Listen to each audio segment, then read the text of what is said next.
Cults are one of the most mysterious things in our world. Where they came from, why they're around, and who's running them are all usually pretty fascinating. Number 5 on this list is Happy Science. Kind of a fun name that they have there for sure, but maybe not the funnest of cults. Ranker says if you're looking for a mashup of world religions, New Age, hokum, far-right nationalism, and infrastructure spending, then Japanese cult Happy Science is for you. It was founded in 1986 by Ryoho Okawa, a former salaryman who was enraptured by a group called the Godlight Association. He soon formed his own cult of personality called Science of Happiness and changed its name to Happy Science a few years later. Okawa believes he is the human incarnation of a supreme being called El Kanter who combines Christ, Buddha, Muhammad, and every other prophetic deity to create a 9-dimensional heaven with him at the head. He's also created a massively complex mythology of New Age nonsense while simultaneously founding a political wing called the Happiness Realization Party. Here's where the strangeness goes into overdrive though, as his party advocates a vicious Japanese nationalism devoted to denying historical cruelties, advocating conflict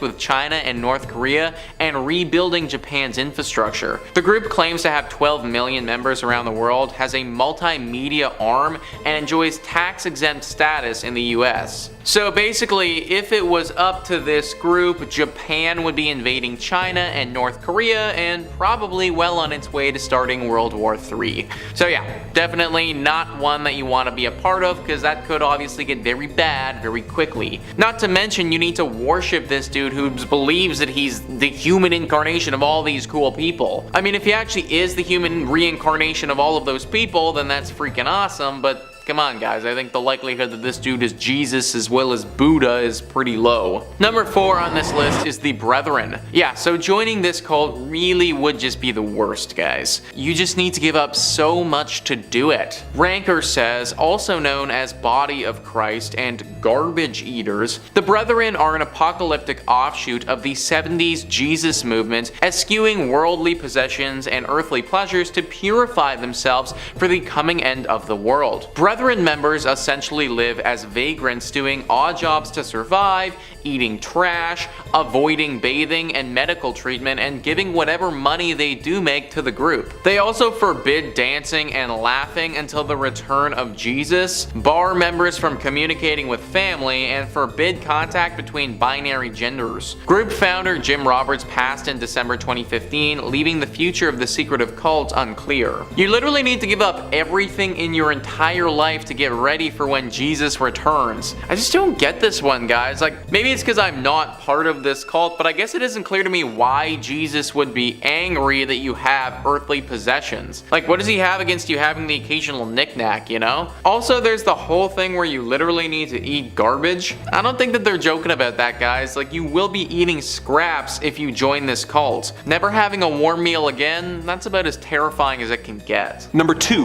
the People's Temple Agricultural Project. Founded by Jim Jones in Indiana in 1955, the People's Temple preached that those who remained drugged with the opiate of religion had to be brought to enlightenment with socialism. Of course, this wasn't the fun Bernie Sanders socialism where everyone gets to go to college. Jordan's main influences were people like Chairman Mao and Joseph Stalin. He was driven out of Indiana due to having integrationist beliefs and went to California, where he became involved in local politics, helping George Moscone become mayor of San Francisco in 1975. As a result, Jones was made the chairman of the city's Housing Authority Commission, which allowed him to rub elbows with the wealthy and powerful. After some backlash from local newspapers and fears of a police crackdown, the group set up a commune in Guyana, which was a small and poor enough and independent enough country that Jones thought he would be able to easily get political influence and protection. With the approval of the local government, the group began building their commune, which they called Jonestown. He made a deal with the government that would allow hundreds of cult members to enter the country, but very difficult for them to leave. At its peak, Jonestown had about 900 people living in the small commune. Jones became more and more unhinged, controlling the media the group were allowed to consume, lest they be subjected to a movie that wasn't pro-Marxist. He made everyone in the commune work long shifts, 6 days a week. He continued to brainwash and manipulate his people, telling them that they would soon be under attack by the CIA and should prepare to eventually take their own lives as a form of revolutionary protest, and had them guard the entrances of Jonestown with machine guns and machetes. As concerns from family members in the states grew, investigations into Jonestown began. When a delegation of investigators, reporters, and concerned relatives went to visit the commune, they were able to convince a few members to defect. As they tried to return to the states on 2 planes, one of the defectors produced a handgun and began opening fire on the other passengers. At the same time, a tractor trailer stormed the airstrip, with the passengers of the trailer producing shotguns and firing at the planes, with none on board surviving. While this was happening, Jones had a cocktail of poisons mixed into a large tub of grape flavor aid, and had the 909 residents drink it and take their own lives. Despite the fact that it was flavor aid that was used by Jones, the incident was the source of the expression, "drink the Kool-Aid." Number 1. The Thuggee Cult. The Thuggee were a secret society operating in India in the mid-1800s who were known for attacking travelers and garroting them with a weapon called a rumal. Its members were trained from childhood in its use. They considered efficient and quiet acts of murder to be the greatest accomplishment possible. They would follow groups of travelers until they made camp, at which point they would attack. Word of the Thuggee began to grow as numerous bodies began to be discovered in wells around the countryside. However, the Thuggee were not attacking their victims simply to take their valuables. The number 1 rule of the cult was not to shed any of their victims' blood, as they were actually human sacrifices for their god, Kali. The Thuggee believed that constant indulgence in vices was the only way to become closer to and achieve union with their god. During the time that the cult was active, over 30,000 people were attacked by the Thuggee and sacrificed to Kali. British officers were tasked with eliminating the cult and began mapping out the cult's attacks in order to predict where the attacks would likely take place and set traps for the Thuggee while disguised as merchants and travelers. Between 1830 and 1841, at least 3,700 cult members were captured, effectively ending the group. Many were put in prison for the rest of their lives, with 500 of them being hanged. Without exception, all of them that went to the gallows showed no emotion or remorse, often requesting to put on their own nooses themselves. When asked if he was sorry, one member who claimed to have the Thuggee record for most victims at 931 responded that no one should ever feel bad for following their trade. The term thug is still used to this day to describe a brutal criminal, and the group is remembered for their various appearances as villains in films over the years, such as when they were depicted by Steven Spielberg in Indiana Jones and the Temple of Doom. Kicking off at number 5, we have the Oracle of Delphi. At the very centre of the ancient Greek world is a strange, hidden chasm that has been thought as fuel for the netherworld for thousands of years. On the slopes of Mount Parnassus, underneath the colossal Temple of Apollo, the seeds of the Delphic mystery cult came into fruition. In essence, the Oracle of Delphi was a fortune teller, the high priestess of the temple, known as the Pythia, which in ancient Greek translates as the verb to rot, in reference to the slain, monstrous python at the centre of their belief. The Pythia would sit above a huge chasm deep in the bowels of the temple and breathe in a concoction from the depths below,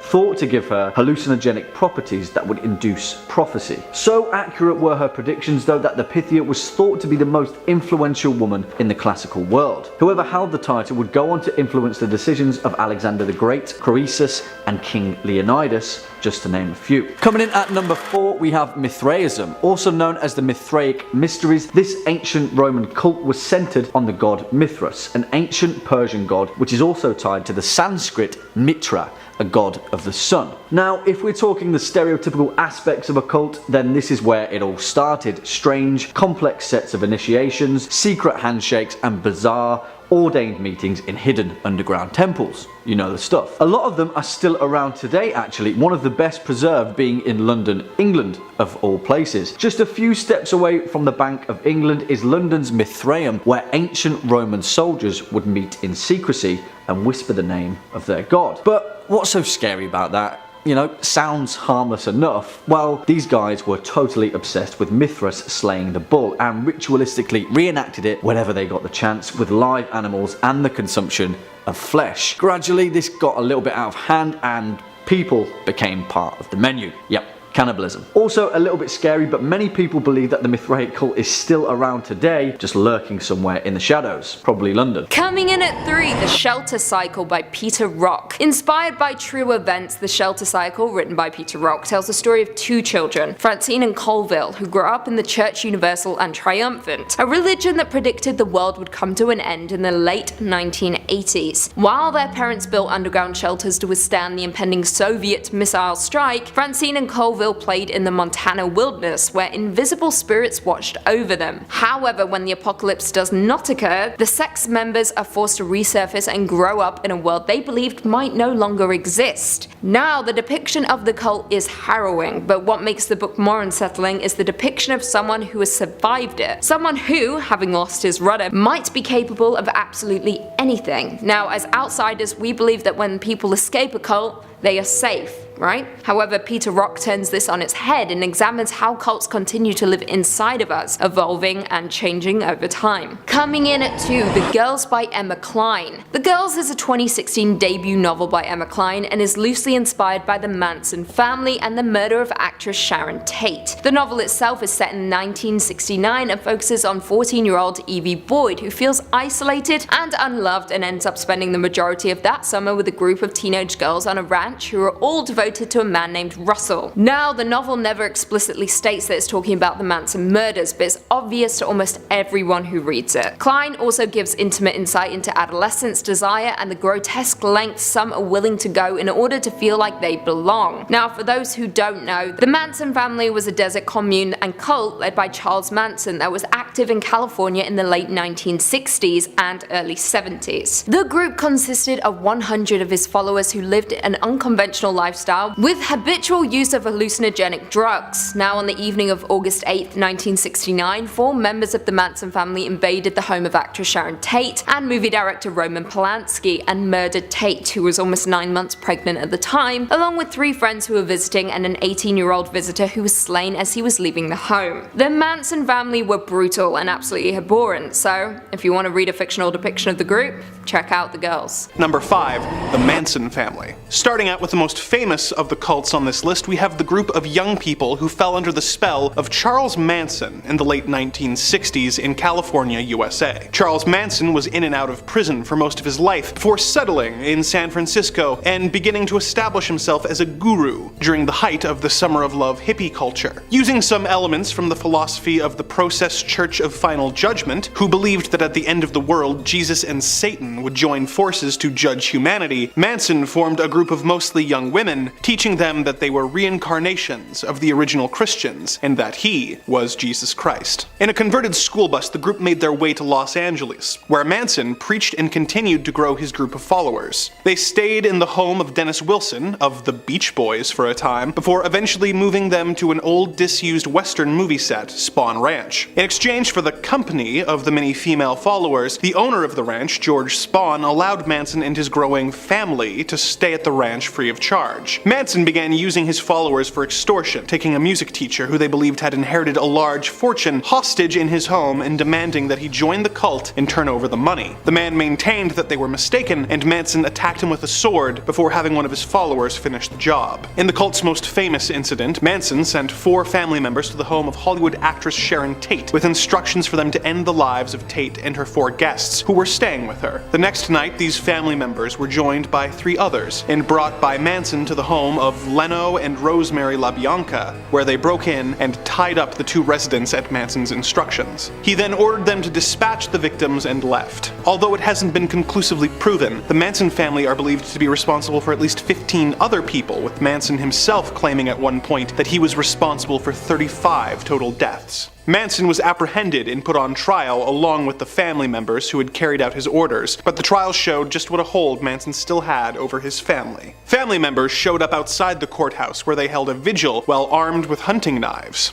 They threatened witnesses, setting fire to one man's van while he was still inside it. The trial itself was also a wild time, with one of the defense attorneys who Manson disagreed with going missing and being discovered murdered, and Manson at one point leaping over a table to try and attack the judge while the other defendants began chanting in Latin. Manson and the murderous family members were sent to prison in 1971. Manson remained in prison until his death in 2017. Number 4. Aum Shinrikyo. This Japanese doomsday cult started out as a simple yoga and meditation class, which was founded by Shoko Asahara, using his bizarre interpretations of various forms of Buddhism, Hinduism, Christianity, yoga, and the works of Nostradamus. In 1992, Shoko published a book that claimed that he was not only Christ, but Japan's only enlightened master. He claimed that he had the ability to take away the sins and bad deeds of his followers and transfer spiritual power to them. As is the case in a lot of cults, he claimed that doomsday was was fast approaching and that everyone except his followers would be killed.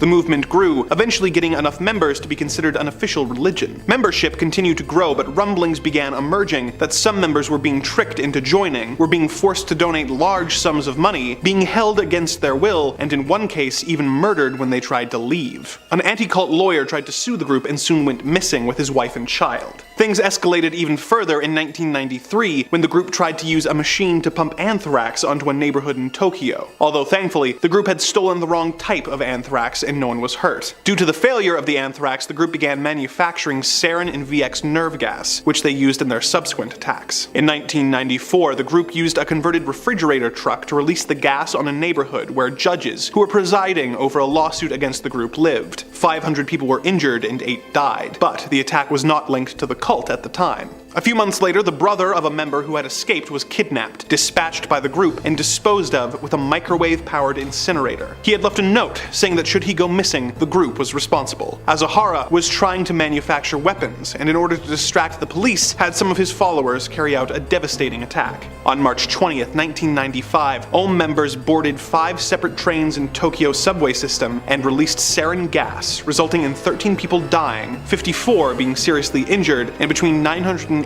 and 6,000 people being hurt. This distraction backfired, and the police raided the group's base at the foot of Mount Fuji and discovered explosives, weapons, biological warfare agents, and even a Russian military helicopter. Over 150 cult members were arrested. The next month, a burning paper bag containing a hydrogen cyanide device was found and defused. Had it not been found in time, over 10,000 people could have died. Several other similar devices were found in the days following, and more disasters were averted. Asahara was eventually arrested as his cult continued to attack people connected with the investigation, sending bombs in the mail to the governor, resulting in his secretary's fingers being blown off. In October of 1995, the group was stripped of its religious status and went bankrupt, but it managed to rebrand and still operates in a limited capacity to this day. Asahara and the 12 other cult members who had been found responsible for the attacks were arrested and held until their executions in 2018. Number 3 on this list is the Fundamentalist Church of Jesus Christ of Latter-day Saints. You guys might be familiar with this one right now, as it's currently very popular. Netflix just released a documentary about this cult, so if you want a more in-depth summary of what went down,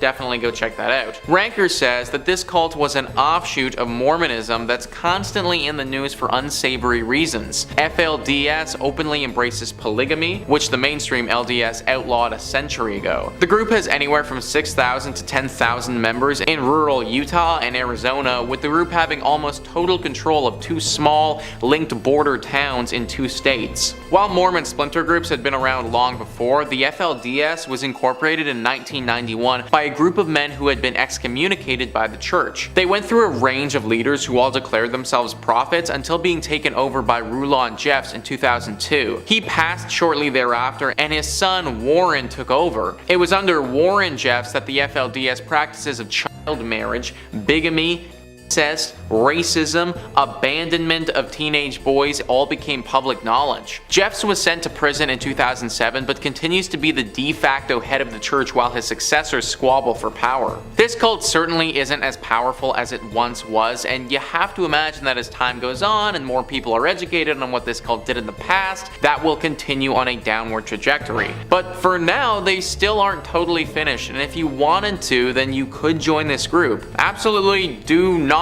do that though, because these people get up to some very weird and often illegal things. Like the leader was literally sent to jail and is still there rotting away. I would not want to get myself into a situation where I'm anywhere close to the people that support that guy. Number 2 on this list is the Nuwaubian Nation. This one is absolutely nuts, guys, so strap in. Ranker says, formerly known as the United Nuwaubian Nation of Moors, this is a cult of personality based around founder Dwight York, combining Christianity, ancient Egyptian iconography, African rituals, and a belief that aliens are coming. The nation believes that 144,000 chosen people will be taken away in a flying city, spirited to Orion to prepare for the final fight against Satan. Shockingly, York's mishmash of New Age concepts, black power militancy, and ancient Egyptian religion caught on in both the hip-hop community and in rural Georgia, where York built a massive compound made with donated funds. York's mythology grew, incorporating cloning, racial theory, cosmology, anti-government conspiracies, and linguistics. Even as the cult grew, York was under investigation, and he was finally detained in 2002 for running a massive human trafficking ring comprising as many as 1,000 individuals. He was sent to prison for life, and his compound was seized and demolished. The group still exists, though in much smaller numbers. If we just ignore all of the human rights violations for a second, which we shouldn't by the way, but let's just do it anyways for one moment, then at the best possible case scenario, you join this cult and then dedicate your life preparing for a battle with Satan that you may not ever have, because not only is that crazy, but you might not even be in the 140,000 people who gets picked to have said battle with Satan. Like, this just doesn't make any sense at all, guys. Then we add back on all of those human rights violations and all the other stuff that York was sent to jail for, and you get one sick and twisted cocktail that is this cult. Number 1 on this list is Church Universal and Triumphant. Yet another cult of personality in New Age clothes, the CUT was founded in 1975 as an offshoot of a different movement, Summit Lighthouse. Founder Elizabeth Clare Prophet pitched herself and her husband as messengers of the Ascended Masters, a set of spiritually awakened ancient beings central to the Theosophy belief system. They also threw in elements of Christian Science, the I Am movement, and Mormon-style doomsday prepping. The prophets grew wealthy enough to buy large spreads in the Santa Monica Mountains and Montana, while members drove themselves into debt building fallout shelters and paying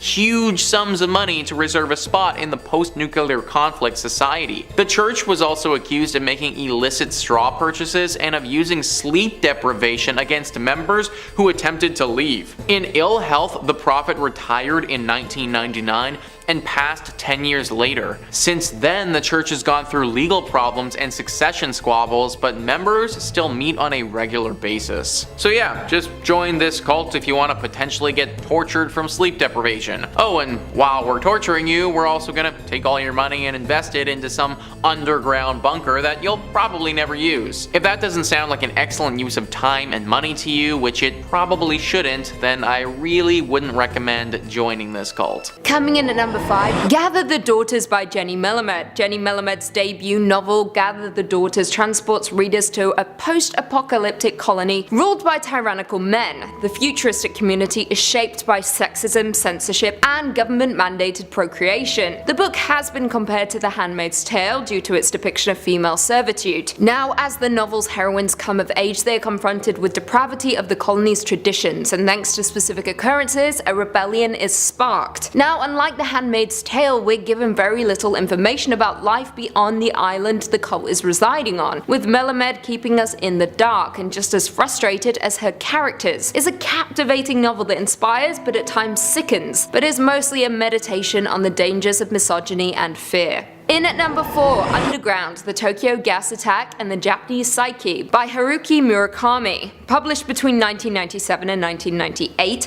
Underground is a book by Japanese novelist Haruki Murakami about the 1995 Aum Shinrikyo sarin gas attack on the Tokyo subway. The attack was an act of domestic terrorism perpetrated on 20th of March 1995 by members of the cult movement Aum Shinrikyo. In 5 coordinated attacks, the cult members released sarin on 3 lines of the Tokyo metro during rush hour, killing 13 people, severely injuring 50, and causing temporary vision problems for nearly 1,000 others. The cult, which was led by Shoko Asahara, had already carried out several other assassinations and terror attacks using sarin, and had also produced several other nerve agents including VX, and attempted to produce botulinum toxin. In the raid that followed the attack, police arrested many senior members of the cult, with over 200 members being arrested. To this day, the attack remains the deadliest terror attack in Japan. Now, Murakami's novel is made up of a series of interviews with individuals who were affected by the attacks, and the English translation also includes interviews with members of Aum, the religious cult responsible for the attacks. In the novel, he attempts to make sense of the horrific attacks, and in turn, it's a true testament to the resilience of the human spirit. And next at number 3, the cult of Isis. Popping over to ancient Egypt, the phrase death cult doesn't get more death E than the cult of Isis. Incredibly popular with ancient Grecian and Roman society, the goddess Isis was central in the Old Kingdom's Osiris myth, where her husband, the divine king Osiris, was slain and resurrected by her hand. The mysteries of Isis were strangely popular in the ancient world, where initiates to the cult would undergo elaborate ritual purification before being brought into the innermost part of Isis' temple. The catch though was that they had to pledge their mortal soul to the goddess of rebirth. Sounds innocent enough, eh? But this often meant that somewhere, someone along the line was getting ritualistically sacrificed. Never good. Swinging in at number 2, Ashurism. We've covered these guys quite regularly in our demon series, but if you didn't know, Ashurism is pretty gnarly business. Known as the national cult of the Assyrian people, where the majority of ancient Assyria chose to worship a polytheistic religion with thousands of different gods, similar to that of ancient Babylonia. They shared many creation myths to that of Judaism and Christianity, such as the Great Flood and the Tower of Babel. But what separates Ashurism is its fascination with demonism and their willingness to worship. For example, the tale of Lilith, Adam's first wife, who went on to become the demonic queen of the succubi. Although you could argue that this is just in essence a collection of smaller cults, Ashurism didn't come into written fruition until after the fall of the Assyrian Empire, where these cults were continued to be worshipped in the surviving city of Assur. This became a melting pot for Ashurism, with the cults of Sin, Nikal, Bel, Nabu and Tammuz being twisted into a fervent blend of godhood and demonism. Mass ritualistic sacrifice, stake burnings, cannibalism, it all went down here, and it's not good. And finally at number 1, the Knights Templar. This wouldn't be an ancient cult list without everybody's favourite shadowy secret society, the Knights Templar. Also known as the poor fellow soldiers of Christ and of the Temple of Solomon, that's a mouthful, the Knights Templar were a Catholic military order recognised in 1139 by the papal bull of the Holy See. Although records state that the Templar were active until about 1312, the order's main functionality was prominence in Christian finance. They managed a large economic infrastructure throughout the Christian world, developing financial techniques that would later become an early form of banking. In essence, they were the world's first multinational corporation, which has led many people to believe that they're still around to this very day, just in another form. Cue conspiracy music. Their initiation rites are still shrouded in secrecy, where outsiders were discouraged from attending the ceremony over fear of its sensitive nature. This led to the suspicion of medieval inquisitors and eventually the acquisition and execution of over 90% of the order's members, who were burned at the stake. Well, what did they discover? Well, no one really knows, but it constituted a pretty harsh response from the church. Number 5 on this list is Sarah Edmondson. Sarah Edmondson is a Canadian actress who's known for her roles on The Vow, Geronimo Stilton, and At Home in Mitford. She's also known for having been part of a cult. Listverse says, Sarah Edmondson, a young actress, had been searching for a newfound purpose in her life when she boarded a cruise designed to explore spirituality. She did not know that it was a front for the infamous cult NXIVM, nor did she know that it would dictate the next 12 years of her life. During her time in the cult, she climbed the ladder into a position that gave her immense wealth. The power she found herself in was exciting, and it was not until she was inducted into the secret subgroup of the cult that it didn't feel like a positive experience. When she was branded with the letters of the founding members of the cult, she decided that she'd had enough. She became a whistleblower on the cult, drawing worldwide attention to the famous actors and actresses involved in the pyramid scheme and trafficking cult. Sarah Edmondson went on to write a book, Scarred, but it's a bit troubling. She lured many young women into the cult, but her book seems strangely void of guilt or remorse. Instead, her writing is self-indulgent and gossip-filled. Though she was certainly abused within the cult, she was not blameless for her own wrongdoings. Interesting. If what Listverse says is true, then Sarah might not have been completely from blame for some of the stuff that happened in this cult. I looked into some of what the cult did, and it was not good, guys. This cult was rotten to the core. The founder, Keith Raniere, finally got his though. He was recently sentenced to 120 years in prison. Number 4 on this list is Briell Decker. Briell's story is one that is truly moving. Briell is a true hero.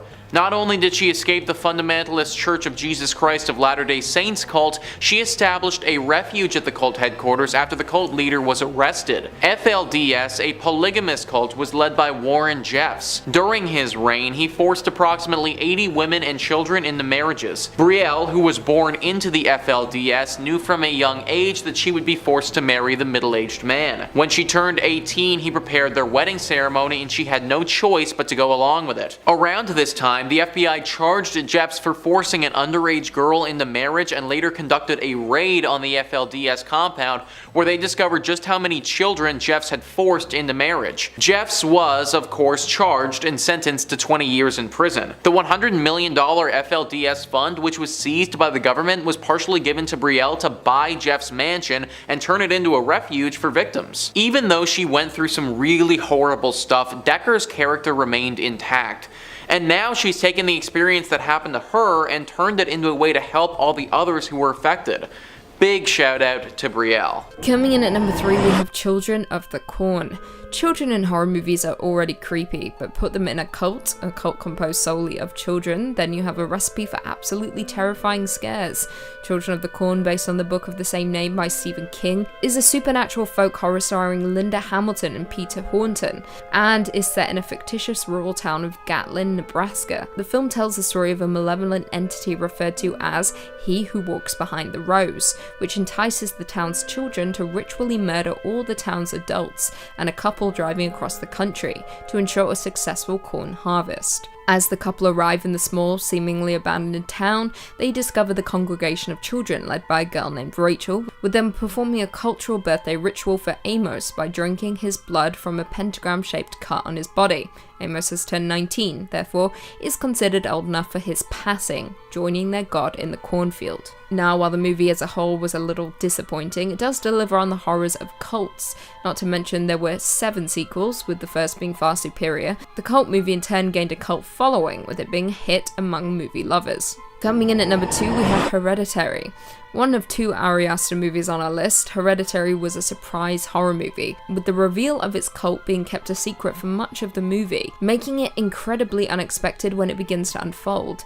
Released in 2018, Hereditary is Ari Aster's directorial debut, with it starring Toni Collette and Alex Wolff as a family haunted by a mysterious presence after the death of their secretive grandmother. However, what begins as a sober family drama very quickly descends into a crazy supernatural horror.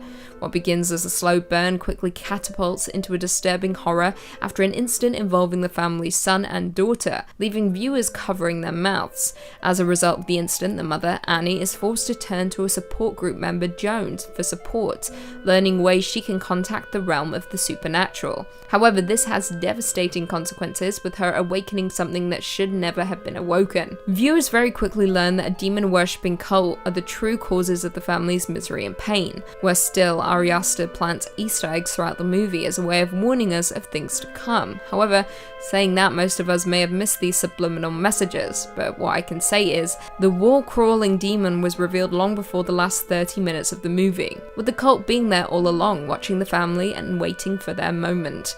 The cult in Hereditary are worshippers of Paimon, one of Lucifer's most obedient devotees, who rules 200 legions of angels, and is connected to the Tree of Death, hence why the treehouse in Hereditary is so important. The summoning of Paimon is gradual throughout the movie, but when he finally arrives and seeks solace in the body of one of the characters, well, it's enough to send shivers down anyone's spine. And finally, coming in at number 1, we have Midsommar. There are few things more terrifying than a cult in horror movies, a group of people devoted to a dark high power who will do absolutely anything to appease the deity. No movie displays this as effectively as Ari Aster's Midsommar. Released in 2019, Midsommar is a folk horror film starring my queen, Florence Pugh, and follows a group of friends who travel to Sweden for a festival that occurs once every 90 years, only to find themselves in the clutches of a pagan cult. Now, unlike Ari Aster's Hereditary, Midsommar lays out its intention intentions from the very start of the movie. The movie kicks off with Danny discovering the death of both her sister and parents, with the incident putting a strain on Danny's relationship with her already distant boyfriend Christian.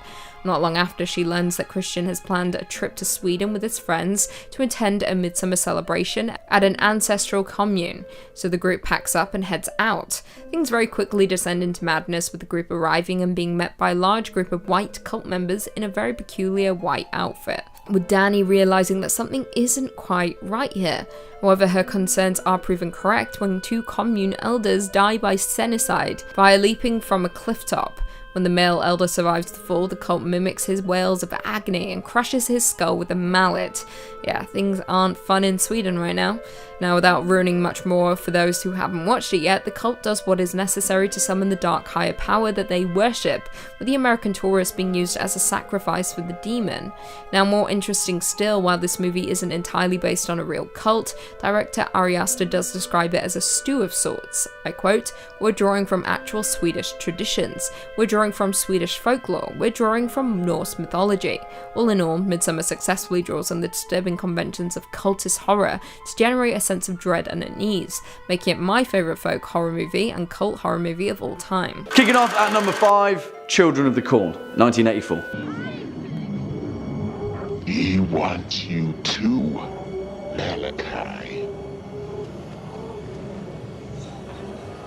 Which is perhaps everyone's first horror brush with the concept of a strange fanatical cult of demonic, corn-zealous children out in the deep rural fields of Nebraska, which is oddly specific, but Children of the Corn is also iconic for a reason. See, the thing is though, despite some terrible acting and questionable special effects, this film worked at the time and still works to this day because of its concept. It's like Lord of the Flies meets The Omen. What if the children of a small rural town were corrupted by a demonic overlord? Children of the Corn is the answer to that question. Directed by Fritz Kirsch and written by George Goldsmith, the movie itself is based on the short story of the same name by Stephen King, and admittedly, it takes many liberties with King's narrative structure. But, and this is a big but, it's hard not to produce a cult classic 80s slasher when you have the basic recipe of the real core of this film. Creepy kids in wide-brimmed hats wielding scythes and staring out from behind the rows of corn, seeking more adults to slay to sacrifice to their aptly Kingian bloodthirsty deity. In fact, it's hard not to go wrong, especially when you have the incredibly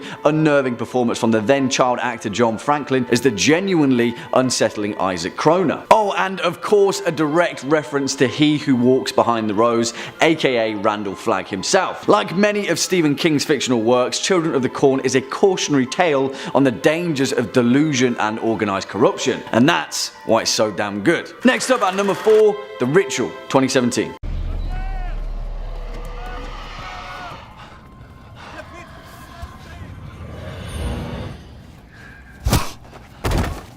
And whilst that scene was absolutely hilarious in an otherwise horrifying movie, it doesn't water down the fact that the bizarre Jotun cult in 2017's The Ritual is one of the most original and downright disconcerting depictions of a fanatical band of sacrificial followers in recent times. And all it took was an immortal, mythological Scandinavian troll god and all of his faithful withered followers to set the scene. If you haven't seen 2017's The Ritual, then there may be a few spoilers already lurking in this list, but as far as modern horror movies go, The Ritual sets itself apart with its wholehearted originality, but more importantly, it's a resounding formula of misdirection and confusion, because nothing says horror than uttering the phrase, "What the hell is going on and who are these creepy folks nailing people to trees?" Directed by David Bruckner with a screenplay from Joe Barton, 2017's The Ritual is a tale based on the novel of the same name written by Adam Neville. And although the movie takes a few liberties in terms of narrative structure, the visual representation of an ancient forest in northern Sweden lends itself incredibly well to the mythological mystery that it permeates. You see, it works because we don't really need to know how or why this ancient forest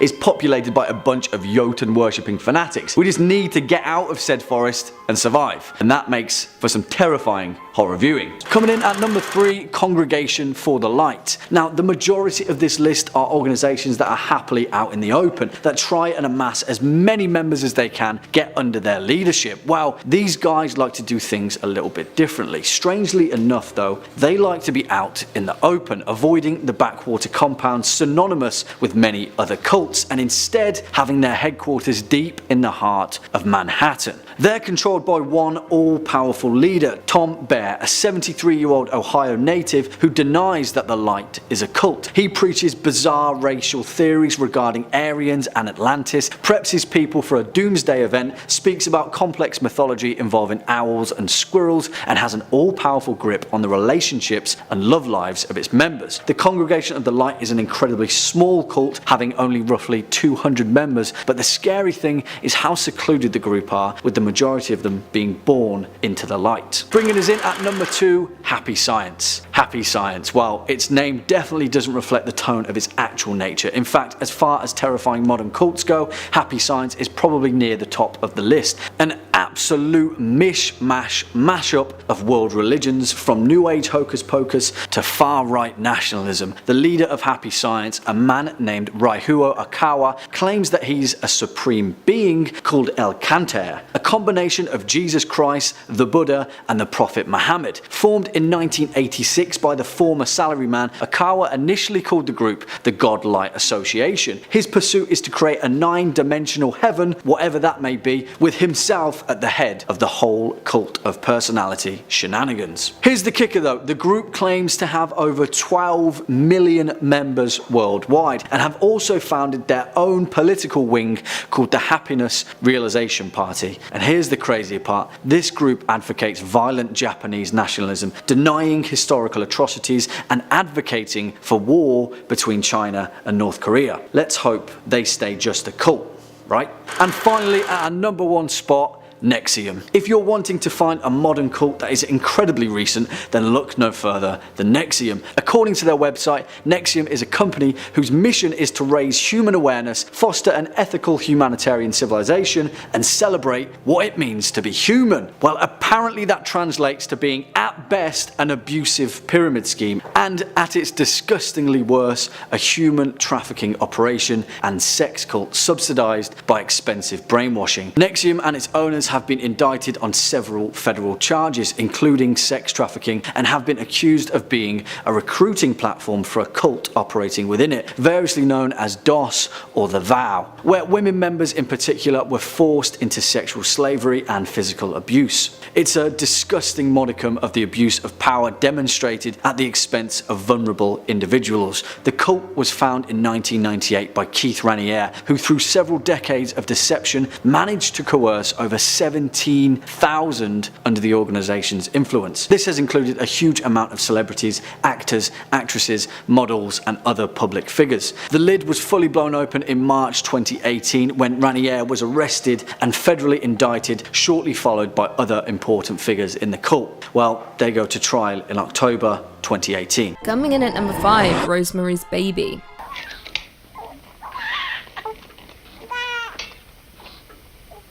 Roman Polanski's masterpiece, Rosemary's Baby, set the standard for many cultist horror movies, particularly in the way it reveals the cult, using a steady and slow build and paranoia, confusing us as to what exactly is even happening. This 1968 horror stars Mia Farrow and chronicles the story of a pregnant woman who suspects that an evil cult wants to take her baby for use in their rituals. However, it is quickly revealed that her husband has made a deal with the devil for success in his acting career, and the price is offering up his wife as a surrogate mother for something truly evil. Satan's son. That's right, the cult uses Rosemary as a sacrificial lamb for Satan's grand return through his own offspring, and it is truly terrifying. The general sense of unease throughout the movie is why Rosemary's Baby is an absolute classic, and perhaps one of the scarier movies in the horror genre. The horrors depicted on and off the screen aided in the rumour that the film was actually cursed by the cult and summoned demons, with many incidents occurring off-screen to the cast and crew, including the slaying of Roman Polanski's wife, Sharon Tate, at the hands of the Manson family. Coming in at number 4, VHS 2 Safe Haven. Safe Haven is one of 4 sections in the 2013 anthology found footage sequel VHS 2, with the segment being directed by Timo Tjahjanto and Gareth Hugh Evans, and being the best section in the entirety of the movie. The plot follows a news crew composed of 4 members who infiltrate an Indonesian cult in the hopes of shooting a documentary about their mysterious activities. Inside the building, they find the walls adorned in bizarre symbols, school children in classrooms, and women dressed in white garments. friends. One of the crew, Malik, then overhears that his fiancée Lena is pregnant with another crew member's child, Adam. Things then descend into total madness. The deeper the crew go inside the building, with Lena being abducted by several women, with the cult hunting down the crew members for sacrificial reasons. Now, with only 29 minutes to play with, Evans and Tajanto don't hold back, not even for a second, with the segment being insanely action-packed and gore-filled from start to finish. Not to mention it builds to an insane, gore-soaked climax that will shock the audience. Cult are successful in their demon summoning, with the beast making its grand appearance towards the final moments of the movie, and it does not disappoint. Number 3. Raelism. Raelism is the teaching that humanity was birthed by a hyper-advanced race of aliens called the Elohim, who genetically engineered us as their children. Our most famous religious leaders over the years were Elohim human hybrids, whose wondrous abilities and powers were mislabeled as prophets. It's said that by 2035, if Raelism's followers have achieved the tenets correctly and fulfilled the movement's teaching by spreading its message and building an embassy to welcome its 39 prophets, the group rose to prominence in the 1970s when its leader, Claude Vorion, who called himself Rayo, claims he had an experience with a UFO where a spacecraft flying overhead was full of beings who told him about humanity's future and past and handed him a Bible and told him it was his mission to build that embassy. Now, all of this sounds like pretty standard cult stuff, worshipping aliens who are secret progenitors, but where things get pretty interesting and worthy of note is that around 2002, a company called Clonaid, with direct ties to Raelism, claimed to have done the impossible and cloned a baby girl, appropriately named Eve. Immediately, it spurned all kind of controversy, led to several investigations, discussions about the ethics and morality of the situation. But despite all this, no actual evidence of the clone baby ever came up. Eve isn't the only alleged baby birthed this way through Clonaid, with several claims of Clonaid brand clones being produced since the original story in 2002, all with dubious claims, including controversial rapper Kid Buu, who claims to have been born there. So either Eve is still hiding somewhere, or maybe it was a bit of an exaggeration. Regardless, Clonaid charges up to $200,000 for their services, which might seem a bit expensive, but hey, you're getting a great deal on a clone. You're gonna make your money back on that. So if anyone's got a piggy bank just weighing them down, please send me a message and then get back to me and introduce me to you and your clone. Number 2, the Church of Bible Understanding. Hey, real quick for me, what's your favorite Seinfeld episode? Yeah, I probably could have guessed it was the comeback or the contest, and those are both great answers. But what about the checks, where George gets involved with that group of carpet cleaners who end up trying to recruit for a cult, and he's all mad they want his boss, but they don't want him? That's the kind of shenanigan that could only happen to Costanza. Turns out that episode was based on a real group called the Church of Bible Understanding, although at the time they were going by Christian Brothers Carpet Cleaners, no doubt where the idea came from. This undertaking was one of the group's many noble business ventures, including a used van business and a New York chain of used antique stores. Like most cults, the group was led by a charismatic figurehead, one Stuart Trail, who maintained to his followers that only he was capable of understanding the Word of God and understanding how to annoy George Costanza. Their leader was expelled from the Pentecostal church he worshipped at in the early 70s, and after his expulsion, refused to give up the dream and formed his own church, promising a communal lifestyle of salvation, and if reports from former members are to be believed, hard work for below minimum wage. Members were isolated from their friends, families, and communities and encouraged to devote themselves wholly to the church. Besides a less than flattering appearance on Seinfeld, the group most recently made headlines after an orphanage they built in Haiti had burned to the ground, after several claims that orphanages the group had been producing in Haiti had been extremely substandard, shoddy, overcrowded, and dirty. The leader, Stuart Trail, passed away in 2018. Current estimates suggested the group has dwindled down from thousands of members in its heyday to just dozens now. And there's no word if Larry David was ever a member or associated. Number 1, the Nuwaubian Nation. Dwight York had a dream. Like many Americans, he believed in simple things, like amassing an army to help him fight Satan amongst the stars. Let me back that up for you just a little bit and introduce you to the Nuwaubian Nation, or the United Nuwaubian Nation of Moors. Adding just a twist of Christianity, African rituals, and a heavy dose of Egyptian mythology mixed with aliens, Dwight York had a perfect recipe for a wild cult story. The nation believed that they needed to prepare themselves for an inevitable duel of the fates among the stars, and that the 144,000 chosen ones would accompany Dwight into outer space for the fate of the galaxy, zooming away on a flying city to Orion to fight Satan.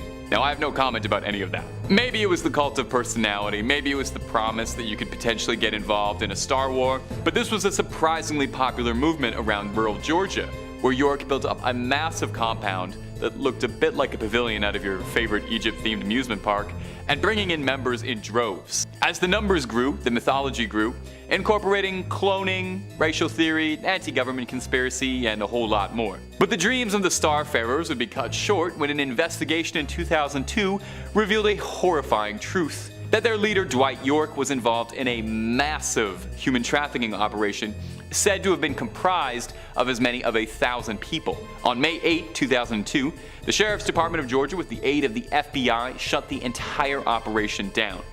York was arrested and sentenced to a life sentence where he's still serving out his 135 years. One Georgia sheriff involved, Sheriff Sills, described the trafficking operation as the best kept secret in Georgia I'd seen in my 47 years as a police officer. The compound was seized and swiftly destroyed. Despite all this though, there are still members out there waiting. Kicking off at number 5, we have the Church of Bible Understanding. Founded in 1971 by Stuart Trail, this communal organization was originally known as the Forever Family at its home location of Allentown in Pennsylvania. It gathered steam in the late 70s after moving its headquarters to New York, where it developed a controversial network of churches and communes and amassed over 100,000 members at its peak. Bizarrely enough, Trail's motive was to encourage members to break off contact with their families, forcing them into their communal lifestyle and working essentially as free labour for a number of businesses. These included a carpet cleaning business and a used van venture. The group has been accused of being a cult on numerous occasions, and it's suspected that their leader, Stuart Trail, became a multi-millionaire from the exploitation of young, vulnerable adults. In later years, after a string of controversies, its members dwindled to a few hundred, but recently in 2013, the church was accused of gross misconduct at a number of their orphanages in Haiti, despite claiming to spend $2.5 million on their upkeep annually. Next up at number 4, Raelism. One of the most notorious cults in modern history, Raelism began in 1974 after a Frenchman named Claude Vauquelin claimed he'd had a vision of an alien spacecraft descending over southern France. He said that the craft was filled with strange beings that told him humans were the only hope for the future of the universe, and then handed him a Bible. Apparently, he was there for over 6 days, and the head alien, coincidentally named Yahweh, explained that the Old Testament is actually a record of humanity's early days, and that he needed to construct an embassy ready for the aliens when they would eventually return to inhabit Earth. Sounds pretty kooky, right? Well, for the next 3 decades, his teachings amassed a following of over 20,000 people, where they essentially worshipped aliens, opposed violence, championed science, and participated in mass orgies. Whatever floats your boat, I guess. Well, things got even weirder in 2002 when the cult claimed to have done the impossible and cloned a human, a baby girl named Eve. Of course, everyone went nuts. Even the White House got involved. Lawsuits were filed, but the Raelists stuck to their guns and still to this very day claim to be still producing human clones. Coming in at number 3, Eyes Wide Shut, 1999.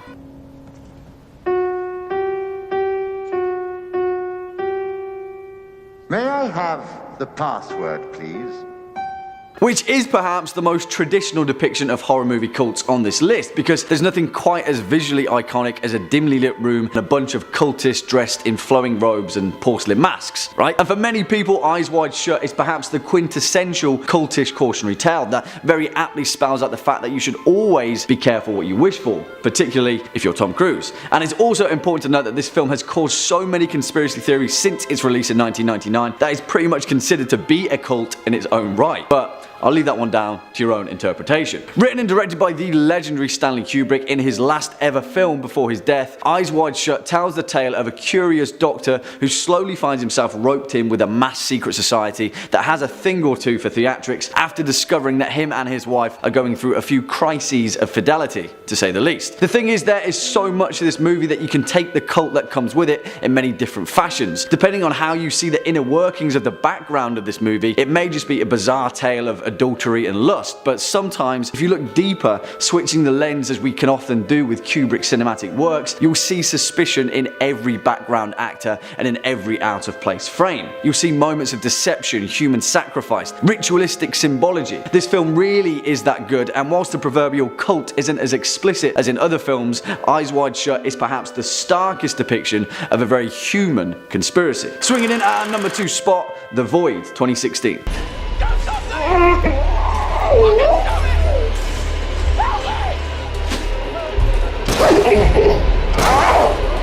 And it was only a matter of time before a Lovecraftian tentacle-worshipping sect of hooded cosmic void priests showed up, right? After all, isn't that what you came here for? Now, for the most part, 2016's The Void is an incredibly underrated horror movie, but as far as cults go, it's perhaps one of modern horror cinema's very best, and it does that with only a few handful of scenes, all of which are equally terrifying and equally awesome, may I add. If what you want from a cultist depiction of horror cinema is an ominous cabal of hooded figures holding torches on the horizon with the intention of summoning forth the end of all things through tentacled deities, dark skies and vistas of black pyramid empires, then look no further, because 2016's The Void is exactly that. Written and directed by Steven Kostanski and Jeremy Gillespie, we've covered 2016's The Void quite a few times on this channel, so we won't harp on too much about its artistic merit and rightful place as one of the best horror movies of this decade. But for those of you that haven't seen it, The Void is pretty straightforward in its execution. Cosmic void cult takes over a small town. No one, including the audience, realizes that. Survivors get trapped in the local hospital, slowly getting picked apart as a metaphorical and literal box of tentacled horrors gets unleashed. If you came for cults, The Void has them in spades. Give it a watch.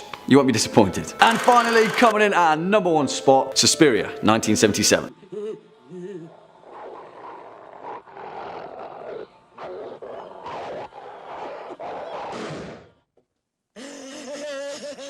And whilst technically not a cult in the conventional sense, as it's a coven of mystical and mortal witches wrapped up in a supernatural conspiracy, there's no denying that perhaps the most perfect unraveling of an occult mystery in horror cinema comes within the beautifully vivid and equally horrifying events of Dario Argento's giallo masterpiece, Suspiria. Written and directed by Dario Argento and partly based on Thomas de Quincey's 1845 essay Suspiria de Profundis, this film is a mystery wrapped up in an enigma, stacked with symbology from the off, as well as also being one of the most visually pleasing horror movies of all time. But more importantly, it defined an entire age of horror fans and warned them to always check the credentials of the establishment the next time you sign up for ballet lessons. There are so many twists and turns in this film that I feel I won't be spoiling it by telling you there's a cult somehow involved, because although part of the experience is in the slow unraveling of the events of Suspiria, from the off you know that something is up with the Tanz Dance Academy, and that's pretty much established in the film's opening moments. What sets this particular strange establishment apart, though, is the pure ancestry that Suspiria alludes to. How far deep is this coven rooted? How vast is its network? And for many of us, these questions only serve to permeate more questions, and it's perhaps the main reason why Dario Argento's 1977 classic is still so important to horror cinema to this day. A coven cult. Of course it's number 1.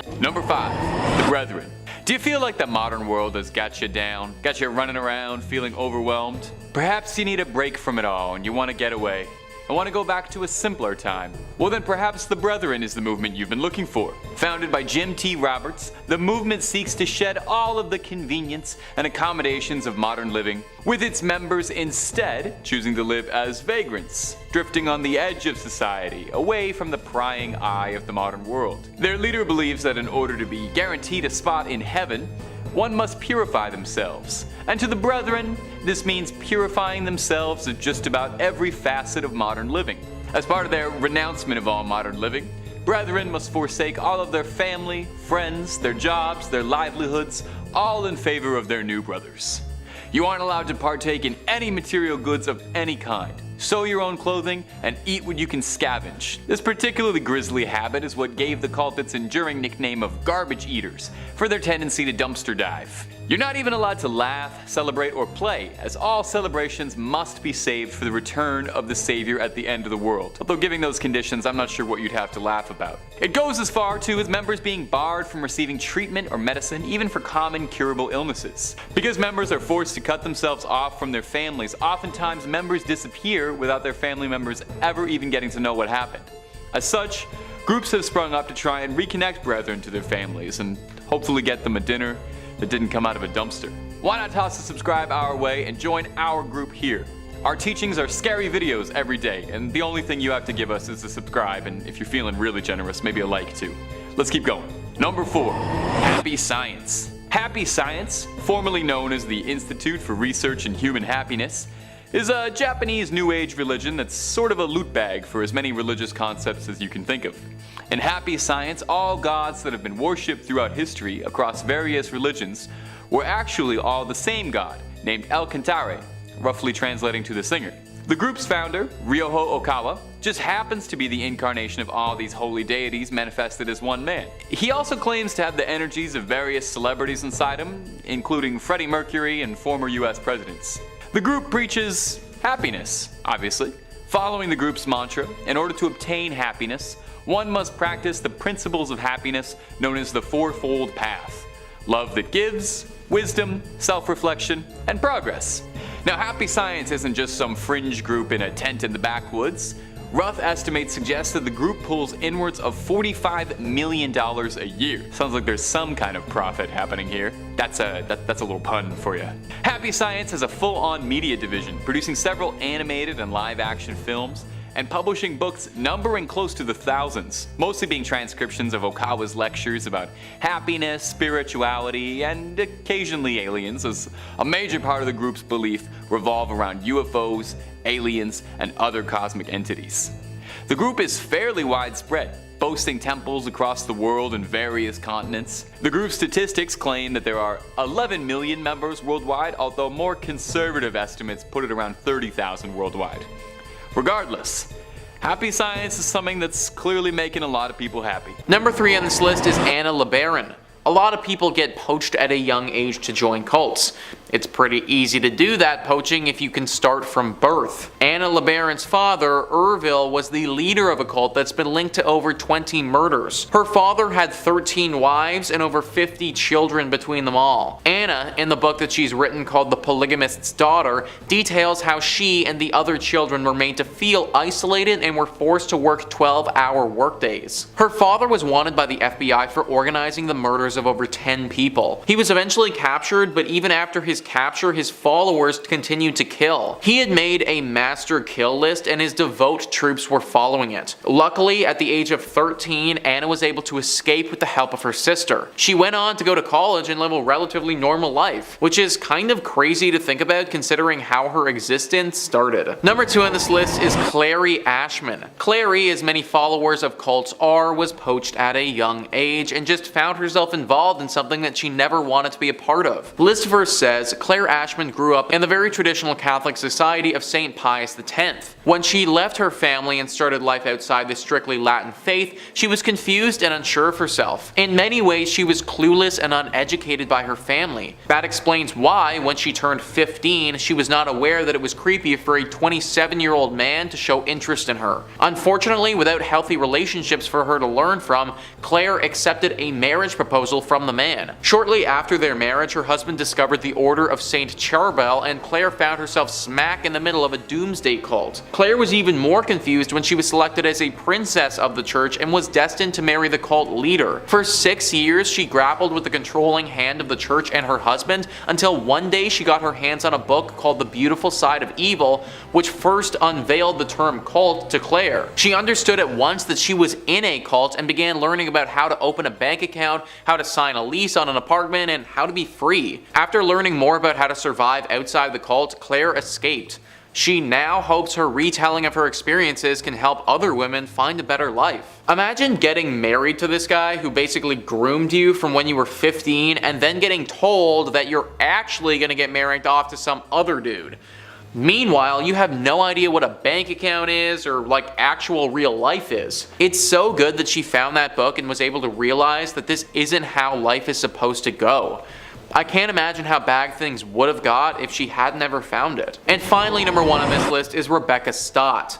Rebecca is once again another story of someone being born into this and just thinking that this is what life is like until finally being told otherwise. List first says, author of In the Days of Rain, A Daughter, A Father, A Cult, Rebecca opens up about her upbringing.